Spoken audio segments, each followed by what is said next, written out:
Hey out there everybody, I am Reaper with Miniman Airsoft here with another Magpul product review. Today I'm going to be reviewing the Magpul AFG2, or the Angled Foregrip Generation 2. This is very nice. It's going to give you a nice comfortable grip on it, on your rifle. It's made of Magpul's famous polymer, so it's going to be very durable. This is the Magpul USA product. It costs the same as the PTS version, but I just like the fact that it's made in America, and I got it at my gun show for without the cost of shipping. So this is the box it's going to come in.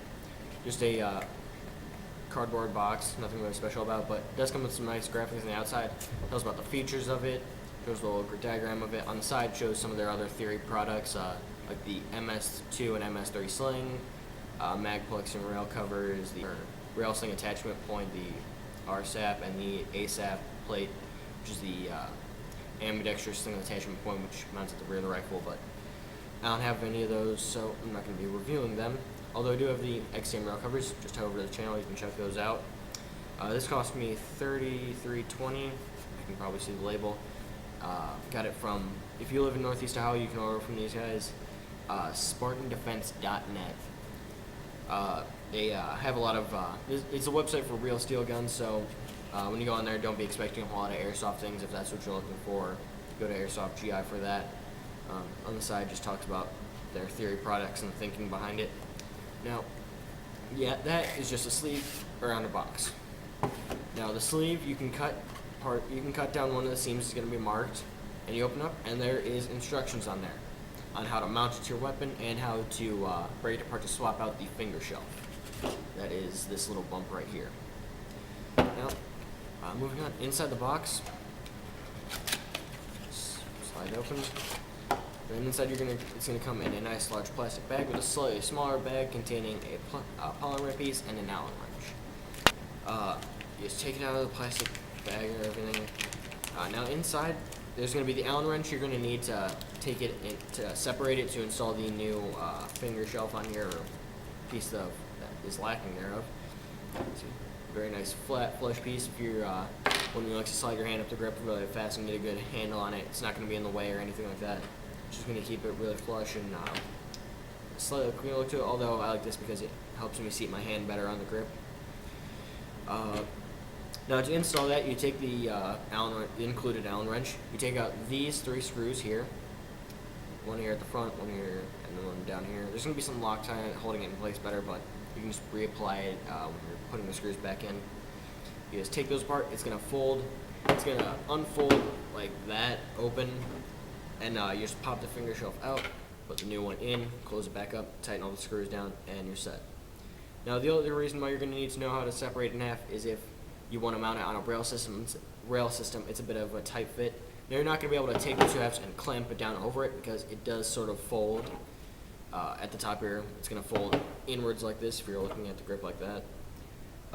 Although it does loosen it up a bit, so it's going to be easier to slide down to the end of the rail system. Then tighten down all these screws. Now if you have those tightened in, you're probably not going to need the center set screw, but that is included. There's center set screw here. Goes through, tightens down to a nut on this side. That is a large flat head. Most people have those lying around their houses. If not, you can use a pop tab I've used before. I've used my Swiss Army knife before, the one can opener on there. Use that, screw it down real tight. Now mine, I actually lost mine. It's going to be a flat black screw with a nut at this end that's going to tighten it down. I was mounting it on another weapon, and I was going to put the screw in, and the nut fell out of the end here, and I have not found it. I haven't found one that fits in its place. So in the meantime, the rail system I've been mounting it on, luckily, is slightly too large for it, so I've been doing the other method of mounting, in which it clamps down onto it using these 3 screws here. So not really too much of a problem for me. If you want to know what rail I'm having problems mounting it on, it's for an airsoft gun, the Magpul Defense Mark 18 RS2. If you want to know how to mount it on there, I'll have an actual video instruction of that, somewhat into the part 3 installation video for the G&G combat machine on our channel. So go check that out if you want to know a bit more about how to install it. This is a very nice grip. It's like I said, the AFG2, the version 2.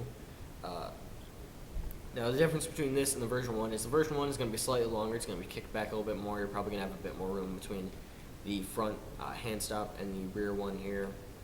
Just going to give you a bit more room, and that's made for larger ARs, mid-length to full-length versions, or even just some carbine-length ones. Whereas this one is meant for some SMGs, like some MP5s I've seen have rail front ends on them and what have you for it. This just does save a little bit more space, and the back of it does match up nicely with Magpul XTM rail cover, so it's going to look really nice and flush with the gun if you have those mounted on there. Oh no, it's a great grip. I give it a 5 out of 5 because it is Magpul USA. It's very durable, very nice product. Highly recommend anybody who's going for a tactical look, or if you've seen any of the Magpul promotion videos, like their Art of the Tactical Carbine videos or anything like that, you're going to see the application of these and how it can really help you. That should be just about it for this review. So head on over to our channel, check out some of our other content if you like our stuff. Remember, rate, subscribe, leave any questions in the comments. Don't leave hate in the comments or anything. It's really not cool and not appreciated. Thanks for watching.